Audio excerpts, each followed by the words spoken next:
রয়েছি জি বাংলার সারেগামাপায়ের সেটে এবং তার নেপথ্যে যেই মানুষটি রয়েছেন তিনি হলেন অভিজিৎ দা। প্রথমেই বলো কেমন আছো? আমি খুব ভালো আছি, অনেক ধন্যবাদ তোমার। এই যে এবারে নতুন করে একটা সারেগামাপায়ের একটা ইনিশিয়েটিভ নেওয়া একদম অন্যরকম, সেটা কেন অন্য বারের তুলনায় এটা একটু আলাদা কেন? হ্যাঁ, প্রতিবারই তো আমাদের নতুন নতুন কিছু করা উচিত, কারণ মানুষ নতুন জিনিস দেখতে ভালোবাসে আর আমাদেরও নতুন কিছু করতে ভালো লাগে। তো প্রতিবারের মতন এবারও আমরা পুরো টিম সারেগামাপা, জি বাংলা সারেগামাপা পুরো টিম সারেগামাপাকে নতুনভাবে তুলে ধরার চেষ্টা করেছি এবং সেই জায়গা থেকে আম, যে নতুন নতুন উদ্ভাবনী ভাবনাগুলো আমরা ভেবেছি, সেইগুলো প্রতিদিন প্রতি শনি এবং রবিবার জি বাংলা পর্দা দেখা যাচ্ছে রাত 9:30টার সময় সারেগামাপার মাধ্যমে। এবং এবারে একটা যে জাজদের মধ্যেও একটা লড়াইয়ের যে ব্যাপার পার্টিসিপেন্টদের সাথে, তো এটা এটা নিয়ে কি বলবো? হ্যাঁ, কারণ এবার আমাদের জাজেস টেবিলটা অনেক বড়, প্রায় 8 জন জাজেস এবং 4টে টিম করা হয়েছে এবং এক একটি টিমে 2 জন করে জাজেস আছে।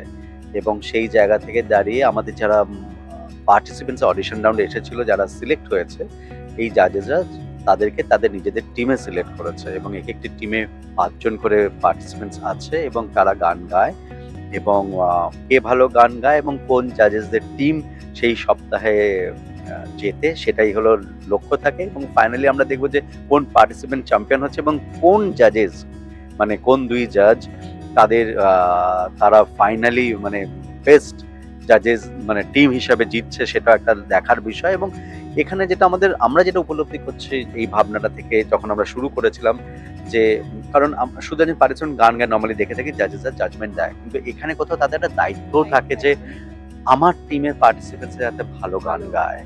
তো সেই দায়িত্বটা আমরা উপলব্ধি করছি এবং সবাই চাইছে যে আমার টিম ভালো গাক, আমার টিমের ছেলেমেয়েরা ভালো গাক, এবং কেউ যদি কোনো কারণে পারফরমেন্স একটু খারাপ হয় কোনো পারফর্মারের, তখন তারা কি করে ভালো হবে, আরো ভালো কি করে করা যায়, সেই গাইডেন্স গুলো সবসময় দেন পার্টিসিপেন্টসদের।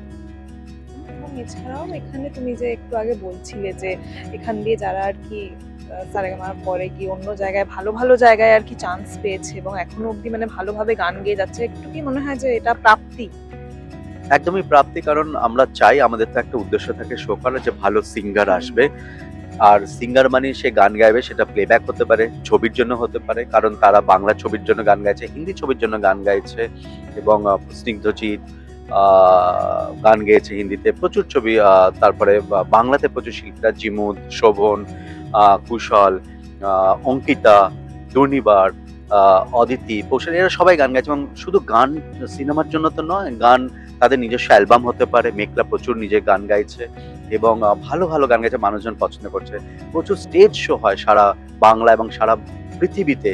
বাঙালিরা যেখানে ছড়িয়ে ছিটিয়ে রয়েছে সবাই আমন্ত্রণ জানায় সারেগামাপা শিল্পীদের জন্য, দেখবো শিল্পীদের। তো এটা আমাদের খুব ভালো লাগে যে তারা গিয়ে পারফর্ম করে সারা পৃথিবীর বিভিন্ন জায়গায় এবং পার্টিসিপেন্টরা নিজেদের এত সুন্দর করে তৈরি করে যে হাজার হাজার মানুষের মধ্যে তারা গানের মাধ্যমে বিনোদন তাদেরকে পৌঁছে দেয়। এবং আমার মনে হয় এটা একটা সারেগামাপার সাকসেস। কোথাও ছেলেমেয়েরা নিজেদেরকে গ্রুম করে তৈরি করে এবং আমার তো ভালো লাগে, আমি টিমের একজন পার্ট হিসাবে, যে ছেলেমেয়েরা ভালো করছে, গাইছে এবং তারা নিজেদের মতন করে এগিয়ে চলেছে। অভিজিৎদা, তোমার কিভাবে মনে হয় যে অন্যান্য রিয়েলিটি শো গুলোর থেকে সারেগামাপা একটু হলেও আলাদা? তোমার কোন জায়গাটা থেকে এটা মনে হয়? সারেগামাপা, জি বাংলার সারেগামাপা সব রিয়েলিটি শো থেকে, গানের শো থেকে আলাদা এই কারণে আমি বলবো যে আমরা নর্মালি গান রেডিওতে বা এফএম এ গান শুনি, কিন্তু জি বাংলার সারেগামাপাতে শোনার সাথে সাথে দেখাটারও একটা বড় ভূমিকা থাকে, কারণ গানকে আমরা প্রেজেন্ট করি। একটা সিঙ্গার শুধু দাঁড়িয়ে গাইছে না, তার সাথে সাথে কোনো গুণী অন্যান্য সিঙ্গারও থাকে। তিনি প্রথিতযশা শিল্পী থাকতে পারেন দেশের বিভিন্ন প্রান্তের, এবং তার সাথে মিউজিশিয়ানরাও থাকে, প্রথিতযশা মিউজিশিয়ানরাও থাকেন। এবং এই মঞ্চে আমরা দেখেছি সিঙ্গারের সাথে হয়তো 100 জন লাইভ মিউজিশিয়ান তারা সঙ্গত করছে মিউজিক্যালি, বা 100 জন কোরাস করছে, ব্যাকিং ভোকাল থাকে। এবং এই মুহূর্তে আমরা দেখছি যে কলেজের স্টুডেন্টসরা আসছে, স্কুলের স্টুডেন্টসরা আসছে গ্রুপে গ্রুপে, এবং তারা পার্টিসিপেন্টদের সাথে গান গাইছে। আমরা প্রতিনিয়ত একটা এক্সপেরিমেন্ট করতে থাকি, কি করে ভিজুয়ালি ভালো করা যায়। গান গাইছে, তার সাথে সাথে অরিজিনাল যে মিউজিক ইনস্ট্রুমেন্টস গুলো যেগুলো প্লে হয়েছিল রেকর্ডিং এর সময়, মানে যেগুলো ইউজ করা হয়েছিল সেই ইনস্ট্রুমেন্টসগুলোকে রাখার চেষ্টা করি। আমরা লাইভ ক্রিয়েট করি, তোমরা দেখছো যে লাইভ মিউজিশিয়ান এখানে থাকে, বাজায় এবং সঙ্গ দেওয়া হয় এবং সবসময় আমরা সেটা করে থাকি। এবং এই ভিজুয়াল প্রেজেন্টেশনটা আমাদের একটা মুখ্য ভূমিকা নেয়। সেটা যে কোনো মিউজিকের ক্ষেত্রে, গানের ক্ষেত্রে হতে পারে, লাইট মিউজিকের ক্ষেত্রে হতে পারে, বা ফোক মিউজিকের ক্ষেত্রে হতে পারে, বা ক্লাসিক্যালের ক্ষেত্রে হতে পারে। তো আমরা জিনিসটাকে শুধু একজন সিঙ্গার গান গাইছে সেইখানে ছেড়ে দিই নয়, সীমাবদ্ধ রাখি না। আমরা যেটা করি সেটা হচ্ছে যে একটা গানকে কতটা ভালোভাবে প্রেজেন্ট করা যায় যাতে সাধারণ মানুষ, জি বাংলার মানুষজন সেটাকে খুব ভালোভাবে ভালোবেসে দেখে। এবং শেষে দর্শকরা যারা এত ভালোবাসা দিচ্ছে সারেগামাপায়ের দর্শকরা, তাদের জন্য কি? জি বাংলার দর্শককে বলবো আপনারা এভাবে আশীর্বাদ করবেন আমাদেরকে এবং সারেগামাপাকে ভালোবাসবেন। আমরা টিমের সবাই অক্লান্ত পরিশ্রম করি, খুব ভালোবেসে এই অনুষ্ঠানটি বানাই সবাই এবং আপনাদের জন্যই বানাই। আর আপনাদের কোনো সাজেশন থাকলে নিশ্চয়ই জানাবেন, আমরা আমাদেরকে ঠিকভাবে সেভাবে প্রিপারেশন নেব এবং আরো ভালো করে প্রেজেন্ট করার চেষ্টা করব। অনেক ধন্যবাদ।